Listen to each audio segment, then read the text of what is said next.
Seriously అంటే నేను ఇది ఈ టాపిక్ అనుకోలేదు. బట్ ఆ టాపిక్ లోకి వెళ్లే ముందు ఇప్పుడు చాలా మంది అనలిస్టులతో చేశాను. అయితే ఒకటే ఒత్తాసు పలకడము, లేదా అటు ఇటు కాకుండా న్యూట్రల్ గా వెళ్ళడము, లేదు మనకి ఎందుకులే ఉన్నట్టు అంటే ఆ నిమిషానికి మమ అనిపించడం, ఇలాంటి వాళ్ళని చూశాను. కానీ న్యూట్రల్ గా ఇది ఇప్పుడు వైఎస్ఆర్సీపీ 40% ఓట్ షేరింగ్ అని అంటే అవ్వాతాతలు వేశారు, ఇంకా అంటే మైల్డ్ దాంతో గెలిచారన్న విషయాన్ని ఇంత ఓపెన్ గా చెప్పిన వాళ్ళు ఇప్పుడు తెలంగాణలో కేటీఆర్ రైట్ చేశాడు, తప్పు చేశాడు, దాన్ని పనిష్మెంట్ ఇచ్చారని ఇంత ఓపెన్ గా మాట్లాడిన అనలిస్ట్ అయితే నేను ఈ మధ్యకాలంలో మిమ్మల్ని చూశాను. కాబట్టి దీనికి సంబంధించి కూడా అంతే ఓపెన్ గా చెప్తారు అనేసి మిమ్మల్ని క్వశ్చన్ అడుగుతున్నాను. ఉండి ఎమ్మెల్యే రఘురామరాజు ఇప్పుడు ఆయన పెట్టిన కేసు అంటే ఆయనను ఇరికించిన దాని గురించి ఆయన పెట్టారు. అయితే దానికి సంబంధించి ఆయనకు మంత్రి పదవి వస్తుందని ఎక్స్పెక్ట్ చేశారు, రాలేదు. ఒక కామెంట్ చేశారు ఏంటంటే మా అంటే క్షత్రియ వర్గానికి ఏమి ఇవ్వలేదు, మా లాంటి వాళ్ళు ఆనలేదేమో, ఆయనకి కొంచెం నోటి దుందుడుకు స్వభావం వల్ల ఆయన పక్కన పెట్టడం, మళ్ళీ ఇక్కడ రెబల్గా ఆయన తయారయ్యే అవకాశం ఉంటుందని ఇంకో వాదన, ఇవి కొంచెం వినిపిస్తూ ఉన్నాయి. మరి రఘురామరాజు వ్యవహార శైలికి సంబంధించి అంటే అధినేత ఒక కామెంట్ చేశారు, కక్ష సాధింపులకు వెళ్ళదలుచుకోవట్లేదు, పాలన మీదనే దృష్టి పెట్టదలుచుకున్నాము అనేసారు. బట్ ఈయన ఇమీడియట్ గా కేసు వేశారు. దానికి సంబంధించి ప్రెస్ మీట్లలో రకరకాలుగా ఆయన స్వభావంలో ఆయన కామెంట్స్ చేస్తూ ఉన్నారు. ఓవరాల్ గా మరి రఘురామరాజు గురించి చెప్పాలంటే ఏం చెప్తారు? అంటే ఈ విషయంలో కూడా నేను రఘురామకృష్ణరాజు గారి మీద ఒక రకంగా నేను రఘురామకృష్ణరాజు గారు చేసినటువంటి పోరాటం ఏదైతే ఉందో, నిర్భయంగా చేసిన దాన్ని అభినందించిన వాళ్ళలో నేను కూడా ఉన్నాను. కానీ ఈ మధ్య కాలంలో జరుగుతున్నటువంటి పరిణామాల మీద నేను ఒక చోట మాట్లాడటం, ఒక ఇంటర్వ్యూలో అది చూసి ఆయన నొచ్చుకోవటం కూడా జరిగింది. ఎందుకంటే నేను ఉన్నట్టుగా మాట్లాడాను.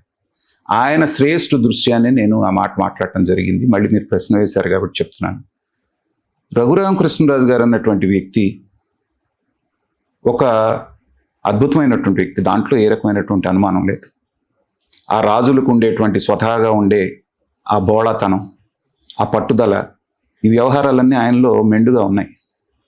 కానీ ఆయనకి ఆ సహనం, ఓపిక అనేటువంటిది కొంచెం తక్కువ. ఓకే, ఆయనే గతంలో చెప్పారు ఏమని, 2019లో నేను టికెట్ కోసం వెళ్తే పొద్దు నుంచి సాయంత్రం దాకా నేను చంద్రబాబు నాయుడు గారి ఇంటి ముందు వెయిట్ చేయటం అనేది నాకు అవమానంగా అనిపించింది.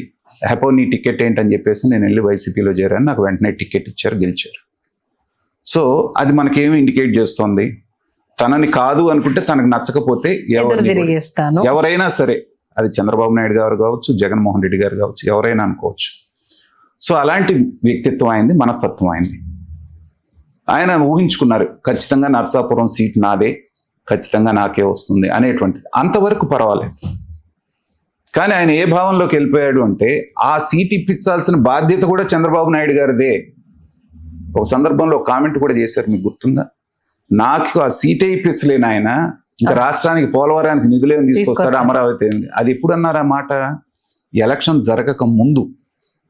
అంటే నువ్వా నైనా చావో రేవో తేల్చుకునేటట్టుగా జరుగుతున్న ఎలక్షన్ ముందు ఏ పార్టీనైతే నేను సపోర్ట్ చేస్తున్నాను అంటున్నారో ఆ పార్టీ గురించి మీరు అలా మాట్లాడటం అంటే ఏంటంటే దాన్నే తొందరపడతాను. అయినా చంద్రబాబు నాయుడు గారు ఎంత కష్టపడ్డారు ఉండిలో ఆయన్ని అకామిడేట్ చేయడానికి మనం చూసాం. శివరామకృష్ణరాజు గారిని అక్కడ సిట్టింగ్ ఎమ్మెల్యేని కాదని ఈయన్ని అకామిడేట్ చేసి, ఆ తర్వాత ఆయన పాపం రెబల్గా పోటీ చేసి ఆయనకు కూడా 10,000-15,000 ఓట్లు తెచ్చుకున్నారు. అయినా కూడా వచ్చినటువంటి వేవ్లో మంచి మెజారిటీతో రఘురామకృష్ణరాజు గారు గెలిచారు. అయినప్పటికీ ఏంటంటే ఆయన ఆశించింది, ఎలక్షన్ జరుగుతున్నప్పుడే నన్ను స్పీకర్గా చూడాలనుకుంటున్నారు, నన్ను హోమ్ మినిస్టర్గా చూడాలనుకుంటున్నారు, ఇలాంటి మాటలు మాట్లాడటం మూలాన ఏంటంటే ప్రతి మాట కౌంట్ అవుతుంది రాజకీయంలో, గుర్తుపెట్టుకోండి ఖచ్చితంగా. ఇది రఘురామకృష్ణరాజు గారి శ్రేయస్సు దృష్టి అని నేను చెప్తున్నాను. ఆయన అంటే నాకు గౌరవం, అభిమానం కూడా. కానీ రాజకీయంలో ఒక మాట ఎక్కువ మాట్లాడినా, ఒక మాట తక్కువ మాట్లాడినా దాని కాన్సిక్వెన్సెస్ అనేటువంటివి చాలా నిర్దాక్షిణ్యమైనటువంటి ఫీల్డ్ రాజకీయం. ఎప్పుడు ఎలా ఉంటుందో కూడా తెలియదు, అది సీరియస్ గా. మనకి అత్యంత సన్నిహితుడు అన్నటువంటి వాడే మనకు శత్రువు అవ్వచ్చు, మన పక్కన ఉన్నోడే మనకు వెన్నుపోటు పడవచ్చు. ఎన్నో సంఘటనలు చూసాం. ఆయనే చూసారు కదా. ఇప్పుడు వైఎస్ఆర్సీపీలో నేను ఇంటర్వ్యూ చేసినప్పుడు క్వశ్చన్ అడిగాను, మీరు ఇంత రెబల్ గా మాట్లాడుతున్నారు, ఎలక్షన్ టైంలో మీ గురించి చెప్పినప్పుడు మీరు ఓన్లీ దండం పెట్టి పక్కనే కూర్చున్నారు, మరి అప్పుడు తెలియలేదా ఆయన మనస్తత్వము అని చెప్పేసి అని, అదే మీరు ఎక్స్పెక్ట్ చేస్తారా 1 year తర్వాత నేను ఆయనకి ఇంత నెగిటివ్ గా ఇదైపోతాను అనేసి అని ఇదే క్వశ్చన్ అడిగాను నేను. రాజకీయాలు ఎప్పుడు డైనమిక్ గా ఉంటాయండి, ఇవాళ ఉన్నది రేపు ఉండకపోవచ్చు. కాబట్టి రాజకీయం ఎప్పుడు కూడా ఒకటే చెప్తుంది మీకు, ఓపికగా ఉన్న వాళ్ళకి అత్యున్నత స్థాయికి తీసుకెళ్ళింది. చంద్రబాబు నాయుడు గారు ఒక మినిస్టర్గా పనిచేసి కాంగ్రెస్ గవర్నమెంట్లో సాధారణ కార్యకర్తలాగా వచ్చాడు, ఓడిపోయి తెలుగుదేశం వేవ్లో ఓడిపోయి వచ్చేటప్పటికి అక్కడ చక్రం తిప్పుతున్నది ఎవరు? పెద్దల్లుడు దగ్గుబాటి వెంకటేశ్వరరావు గారు. ఓపిగ్గా తన టర్న్ వచ్చే వరకు అవమానాలు పడి లక్ష్మీపార్వతి గారిని చేసుకున్న తర్వాత లక్ష్మీపార్వతి గారు వేసిన రాజకీయాలన్నింటినీ తట్టుకొని ఆ అవమానాలన్నీ పడి తనకి సరైన సమయం వచ్చింది, తనేంటనేది నిరూపించుకున్నాడు. రాజకీయంలో కావాల్సింది ఓపిక. రోసయ్య గారు ఉదాహరణ తీసుకోండి. కాంగ్రెస్ పార్టీకి నమ్మకంగా ఒకే పార్టీని నమ్ముకొని, అంతకుముందు స్వతంత్ర పార్టీలో ఉన్నారో అదేం తెలియదు, కాంగ్రెస్లో వచ్చిన దగ్గర నుంచి ఓడిపోయినా గెలిచినా అదే పార్టీని పట్టుకొని ఉంటే చక్కగా చీఫ్ మినిస్టర్ అయ్యారు. ఆ తర్వాత తమిళనాడు లాంటి పెద్ద రాష్ట్రానికి గవర్నర్గా ఆయన రాజకీయ జీవితాన్ని ముగించారు. కాబట్టి ఇలాంటి వాళ్ళందరినీ చూసి మనం నేర్చుకోవాల్సింది ఏంటంటే ఓపిక. ఇప్పట్లోనే ఏం అయిపోలేదు, ఇంకా అనేకమైనటువంటి క్యాబినెట్ ర్యాంకుకు సంబంధించినటువంటి దాంతో సమానమైన పదవులు బోల్డ్ ఉన్నాయి.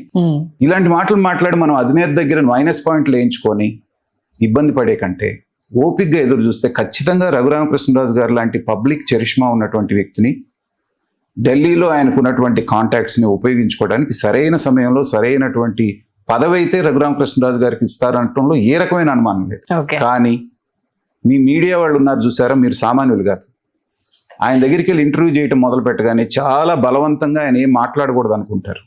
మీరు ఆయన తెలియకుండానే దాంట్లోకి లైన్లో పెట్టేసి ఒక్కొక్క మాట బయటికి తీస్తారు. చివరికి మాట్లాడకుండా మాట ఏదో 100 మాటలు మంచి మాట్లాడి చివరిలో ఒక మాట వదిలేస్తాడు. అది ఇంటెన్షనల్గా రాదు, ఆటోమేటిక్గా. సో దాని వలన కొంత నష్టపోతున్నారు ఆయన. అందుకని వ్యక్తిగా ఆయన సామర్థ్యాన్ని ఎవరు శంకించట్లేదు. జగన్మోహన్ రెడ్డి గారి మీద చేసిన పోరాటాన్ని ఎవరు కూడా తక్కువ అంచనా వేయట్లేదు. కాకపోతే ఏంటంటే నేను చేసిన పోరాటం మీదే 50% కంట్రిబ్యూషన్ నాది అనేటువంటి ఒక భావనలో ఉన్నారు. అది కరెక్ట్ కాదు. ఎందుకంటే అనేక మంది బలిదానాలు చేశారు.